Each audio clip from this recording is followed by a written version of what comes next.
If your bank account is free, how exactly does your bank make billions every year? Short answer, you. Your idle cash, your fees, your interest, your confusion. You are the product on the shelf. In the next 13 minutes, I'll show you the 7 things banks quietly count on you never learning. Number 4 is the sneakiest. It's how a card you pay every single month can still charge you interest. And number 5 has trapped millions of people at furniture stores and dentist offices. One thing before we start, none of this is illegal, and none of it is a conspiracy theory. It's all right there in the fine print, which is exactly where they know you'll never look. So let's read it together. As always, this is education, not financial advice. Thing number 1 is happening to your money right now, today, while you're watching this. Thing number 1, your savings account is not storage. It's inventory. When you deposit money, the bank doesn't put it in a vault with your name on it. It lends your money out as mortgages, car loans, credit cards. Here's the part they'd rather you never do the math on. Look at this. A typical big bank savings account pays you a fraction of 1%, often around 0.4%, sometimes less. The same bank lends money out on credit cards at 20, 24%, sometimes more. Your dollar earns you half a cent a year and can earn them 50 or 60 times that. That spread, the gap between what they pay you and what they charge others for your own money, is the core engine of banking. And it only works at full power if you leave your cash sitting where it earns almost nothing. Now, to be fair, the bank gives you real services for this: payments, security, the app. But the size of the spread is not a law of nature. It's a bet on your inertia. The fix is thing number 2, because once you see what your money could earn somewhere else, with the same protection, the decision makes itself. And the difference is not pocket change. On $10,000, it's the price of a vacation, every single year. Thing number 2, the loyalty tax. Banks have 2 kinds of customers: the ones who compare and the ones who stop paying attention somewhere around their first paycheck. Guess which ones get the good rates? Look at this chart. $10,000, parked for 5 years. At a typical big bank savings rate, you earn about $200 total in 5 years. The same $10,000 in a high-yield savings account, at the kind of rates that have been common lately, earns about $2,400. Same kind of deposit protection, same access to your money. The gap is over $2,200, and the only difference is which account you bother to open. Rates change, so always check the current numbers before you move. That part is your homework. But here's what doesn't change. Big banks price their savings accounts for people who will never leave. Your loyalty is literally a line item in their profits. Moving takes about 20 minutes. Open the account online, link your old one, transfer, done. 20 minutes, $2,200 over 5 years. That's over $100 per minute of work. It is probably the best paid 20 minutes available to a normal person. And your bank will never, ever call to suggest it. Thing number 3, fees are not a penalty. They're a product line. Monthly maintenance fees, out-of-network ATM fees, overdraft fees, paper statement fees, wire fees, foreign transaction fees. Banks collect billions in fees every year, and none of it is accidental. Every fee is designed, tested, and optimized like a product. Watch what a modest $15 a month in assorted fees actually costs you.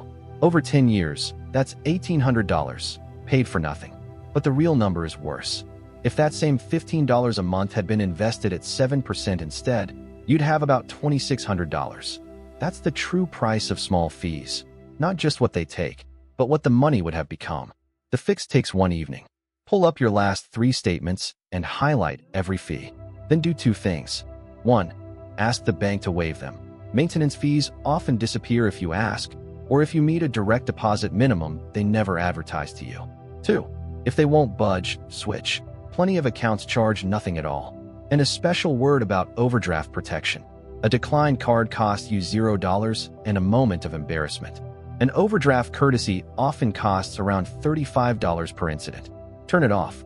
Being declined is a feature, not a failure.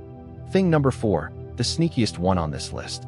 You can pay your credit card every single month and still get charged interest. Here's the mechanism nobody explains at sign-up. Credit cards have something called a grace period. Buy something today, and if you pay your full statement balance by the due date, you pay 0 interest. That's the deal most people think they have. But the moment you carry even $1 past the due date, the grace period is gone, and 2 things happen. 1. Interest starts running on what you carried, and on many cards it's calculated back to when the purchase is posted, not from the due date. 2. And this is the part that shocks people. With no grace period, many cards charge interest on new purchases immediately from the moment you swipe. So you pay 95% of your bill, feel responsible, and the meter quietly runs on everything, including tomorrow's coffee. The escape rule is brutally simple. The statement balance, the full number, not the minimum, not most of it, is the only number that keeps the zero-interest deal alive. Go into your cards app today and set autopay to full statement balance. If you genuinely can't pay at all, at least know the truth. A partial payment doesn't partially protect you. The protection is all or nothing. They just never said it that loudly. Thing number 5, the 0% that isn't. You've seen the signs, 24 months, 0% interest, at furniture stores, electronics stores, even dentist offices. Here's what the fine print on many of those offers actually says. This is deferred interest, not free money. The interest isn't gone. It's being counted silently in the background, at a rate often near 30%. And if you fail to pay off the entire balance by the deadline, even by a little, all of that background interest lands on you at once. Retroactively, from day one. Look at the chart. A $1,500 sofa, 24-month deferred deal at 29.99%. You pay it down beautifully and get to the deadline with just $100 left, 93% done. The deal detonates. Roughly $1,200 of backdated interest hits your account. You missed by $100. You now owe $1,300. That is not an interest charge. That's a bomb with a countdown timer. Real 0% promotional offers do exist, mostly on regular credit cards, where you only ever pay interest on what's left. The words to watch for are deferred interest and no interest if paid in full. If you see those, assume the bomb. The escape. Divide the price by the months, automate that payment, and finish 1 month early. Or radical idea, don't finance sofas. Thing number 6, the minimum payment. I made an entire video about this one. It's trap number 1 in my 10 money traps video, linked in the description. So here is just the headline. $5,000 of card debt at a typical rate, paying only the minimum. 19.5 years to get free, and almost $9,000 handed to the bank in interest. Nearly double the debt itself. That is not bad luck. The minimum is calculated to produce exactly that outcome. It keeps you current, comfortable, and paying forever, which makes you one of the most profitable customers in the building. It is the single most profitable number in consumer banking, and it's printed in a friendly font right next to your due date, dressed up as help. The escape fits in one sentence. Pick a fixed payment above the minimum, even a modest one, and never let it shrink as the balance falls. That one change collapses 19 years into a handful and cuts the interest by more than half. If you're carrying a balance right now, watch the full breakdown after this video. Seeing the whole curve on screen will make you angry in a useful way. And useful anger brings us to thing number 7, the reason they can get away with all 6 of these. Thing number 7, the one that makes the other 6 possible. Confusion is a business model. APR versus APY, statement balance versus current balance, promotional versus deferred, grace periods, average daily balance, compounding schedules. Do you honestly think it's an accident that the industry's language reads like a law exam? Complexity isn't a side effect. It's a moat. Every hour you don't spend understanding your own accounts, money flows quietly in one direction. Surveys keep finding that most adults can't answer even basic financial literacy questions, and the products are priced with exactly that majority in mind. Here's the empowering flip side. You don't need a finance degree. You just watched 13 minutes of plain language, and you now understand grace periods and deferred interest better than most cardholders in the country. Everything in this video took minutes to grasp once someone said it without the jargon. 20 minutes a week of plain language money learning puts you permanently ahead of the customer the fees are designed for. That is literally what this channel exists to do. One money lesson a day, 60 seconds at a time, no jargon allowed.